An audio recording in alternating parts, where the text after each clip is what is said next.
এই মুহূৰ্তত মই আছো দিখৌমুখত আৰু দিখৌমুখৰ যি ব্ৰহ্মপুত্ৰৰ গৰাখহনীয়া সেই গৰাখহনীয়াৰ যি সমস্যা সেই সমস্যা এদিন অথবা দুদিনৰ নহয় বছৰ বছৰ ধৰি এই গৰাখহনীয়াই ইয়াৰ যিসকল স্থানীয় লোক সেই স্থানীয় লোকসকলৰ এই যি গৰাখহনীয়া সমস্যা এই গৰাখহনীয়া সমস্যাই তেওঁলোকক জীৱন দুৰ্বিষহ কৰি তুলিছে আৰু এই মুহূৰ্তত মই দেখুৱাইছো সেই পৰিৱেশ দিখৌমুখৰ যি ব্ৰহ্মপুত্ৰৰ গৰাখহনীয়া সেই গৰাখহনীয়াই তীব্ৰ ৰূপ ধাৰণ কৰিছে আৰু এই যি সমস্যা এই সমস্যা জলসম্পদ বিভাগ ৰাজ্যৰ যি জলসম্পদ বিভাগ আছে সেই জলসম্পদ বিভাগে কিন্তু আজি পৰ্যন্ত স্থায়ী সমাধানৰ কোনো ব্যৱস্থা কৰা নাই আৰু আমি দেখুৱাইছো দিখৌমুখৰ এই মিচিং ঘাটৰ পৰা ১ নং আলিমূৰৰ আৰু এই ১ নং যি আলিমূৰ এই ১ নং আলিমূৰ ইয়াৰ বহু পৰিয়াল ইতিমধ্যে গৃহহীন হৈছে ইয়াৰ পৰা উঠি যাবলগীয়া এটা পৰিৱেশ সৃষ্টি হৈছে আৰু আমাৰ মাজত যিহেতু ইয়াৰ জাতীয় দল সংগঠনৰ বিষয়ববীয়া আছে আমি তেওঁলোকৰ ওচৰলৈ যাম পোনে পোনে কি ক'ব যিহেতু দিখৌমুখৰ এই যি সমস্যা এই সমস্যা এদিন অথবা দুদিনৰ নহয় বছৰ বছৰ দিন ধৰি এই সমস্যাই এক জটিল ৰূপ ধাৰণ কৰি আহিছে কিন্তু ইয়াৰ পাছতো ৰাজ্যৰ যি জলসম্পদ বিভাগ আছে জলসম্পদ বিভাগ নিৰ্বিকাৰ হৈ আছে কি ক'ব বৃহত্তৰ দিখৌমুখ অঞ্চলত আচলতে যি গৰাখহনীয়া সমস্যা এইটো আজিৰ সমস্যা নহয় আজি দীৰ্ঘদিনীয়া এটা সমস্যা এই সমস্যাটো সমাধানৰ ক্ষেত্ৰত চৰকাৰে যি ধৰণে পদক্ষেপ ল'ব লাগিছিল সেই ধৰণে পদক্ষেপ লোৱা নাই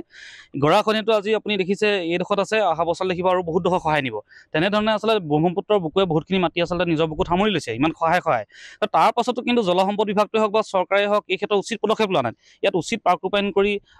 তাত এটা মানে ইয়াত পেকেটিঙৰ বস্তু ব্যৱস্থা কৰিব লাগিছিল ইয়াত এইটো যদি নকৰে এনেদৰে থাকিলে দিখৌমুখৰ এটা বৃহত্তৰ অঞ্চল আচলতে অনাগত দিনত ব্ৰহ্মপুত্ৰৰ বুকুত আচলতে লীন হৈ যোৱাৰ সম্ভাৱনাটো বেছি হৈ উঠিছে গতিকে মই চৰকাৰক ইমান ঢাকঢোল বজাই থাকে আমি বান সমস্যাৰ ক্ষেত্ৰত মাত মাতিছোঁ বুলি মই সেই কথাটো চৰকাৰক আৰু আমাৰ জলসম্পদ বিভাগক আচলতে এটা অনুকিব বিচাৰিছোঁ যে আপোনালোকে দিখৌমুখ অঞ্চললৈ আহক আচলতে আপোনালোকৰ বানাক্ৰান্ত যি অঞ্চল সেই অঞ্চলত যি আপোনালোকৰ পদক্ষেপ ইয়াতে আপোনালোকৰ আচলতে যিটো নগ্ন স্বৰূপটো আপোনালোকে দেখা পাব ইয়াত আপোনালোকৰ ইমান এটা খহনীয়া হৈ যোৱাৰ পাছত আপোনালোকৰ আচলতে গা লোৱা নাই চৰকাৰৰ জলসম্পদ বিভাগে আমি ধিক্কাৰ দিছোঁ সদুতা হেমচন্দ্ৰহঁতে আৰু এটা কথা স্পষ্ট ক'ব বিচাৰিছোঁ যে এই অঞ্চলটো অনতিপলমে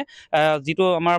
বানাক্ৰান্ত যিটো অঞ্চল এই অঞ্চলটো বানখনে ৰোধৰ কাৰণে উচিত পদক্ষেপ গ্ৰহণ কৰিব লাগে হয় নিশ্চিতভাৱে দিখৌমুখৰ যি অঞ্চল এই অঞ্চল হৈছে বানপীড়িত এটা অঞ্চল আৰু এই অঞ্চলটোত বছৰ বছৰ ধৰি ইয়াৰ যি গৰাখহনীয়া সমস্যা সেই গৰাখহনীয়া সমস্যাই তীব্ৰ ৰূপ ধাৰণ কৰি আহিছে কিন্তু ইয়াৰ পাছতো ৰাজ্যৰ যি জলসম্পদ বিভাগ আছে সেই জলসম্পদ বিভাগ নিৰ্বিকাৰ হৈ আছে আৰু এজন স্থানীয় যুৱক আছে মই তোমাৰ ওচৰলৈ আহিছোঁ কি ক'বা যিহেতু তোমালোকে দেখি আহিছা ইয়াত এইটো যি গৰাখহনীয়াটো কোনো এটা দিনেই আচলতে স্থায়ী সমাধান হোৱা নাই গতিকে চৰকাৰক কি আহ্বান জনাবা হয় যেতিয়া আমি আচলতে নিৰ্বাচনসমূহ আহে তেতিয়া চৰকাৰে আচলতে প্ৰতিশ্ৰুতিসমূহ লৈ আচলতে তেওঁলোক আমাৰ কাষ চাপে আৰু কিন্তু দুৰ্ভাগ্যজনক বতৰা আমি ধাৰাবাহিকভাৱে আমি চৰকাৰৰ দাবী উত্থাপিত কৰি থাকিলেও এই সমস্যা কেতিয়াও আমি সমাধান হোৱা দেখা নাই আৰু চৰকাৰলৈ আমি অনুৰোধ জনাইছোঁ আপোনালোকে কেৱল মাত্ৰ যে এই বাৰিষাৰ দিনকেইটাতে আপোনালোকে এইবোৰ আচলতে পৰিদৰ্শন কৰা বা যেনেধৰণৰ আচলতে তেওঁলোকে কাম বনবোৰ কৰে এনেধৰণৰ কামবোৰ আচলতে বন্ধ হ'ব লাগে আৰু এনেধৰণৰ যিসমূহ আচলতে তেওঁলোকৰ কাম কাজ এনেধৰণৰ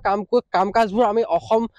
আমি দিখৌমুখৰ পৰা আমি আচলতে তীব্ৰভাৱে আমি আচলতে গৰিহণা দিছোঁ আৰু জলসম্পদ বিভাগটো আচলতে কাম নাইকিয়া এটা বিভাগ আৰু এই বিভাগটো আচলতে শুই থাকে আৰু তেওঁলোকে বাৰিষাৰ সময়ত আচলতে তেওঁলোকে সাৰ পায় আৰু এই বুৰঞ্জীবশিত দিখৌমুখৰ এই যি সমস্যা এই সমস্যা আমি সমাধান কৰিবলৈ আমি চৰকাৰৰ ওপৰত আমি পুনৰবাৰ আমি অনুৰোধ জনাইছোঁ হয় দেখুৱাইছোঁ এই যি সমস্যা দিখৌমুখৰ যি সমস্যা ইয়াৰ যি গৰাখহনীয়া সমস্যা সেই গৰাখহনীয়া সমস্যা আমি দেখুৱাইছোঁ আৰু এটা কথা ক'ব লাগিব যে এই সমস্যাটো সমাধান কৰাৰ ক্ষেত্ৰত কিন্তু আজি পৰ্যন্ত কোনো এখন চৰকাৰী গুৰুত্ব পোৱা নাই আৰু পৰৱৰ্তী সময়ত লক্ষণীয় হ'ব যিটো আজি আমি এই যি বাতৰি পৰিৱেশন কৰিছোঁ এই বাতৰি পৰিৱেশন কৰাৰ পাছত ৰাজ্যৰ যিটো জলসম্পদ বিভাগ আছে সেই জলসম্পদ বিভাগৰ কেনেধৰণৰ দৃষ্টিগোচৰ হ'ব সেয়া পৰৱৰ্তী সময়তহে লক্ষণীয় হৈ উঠিব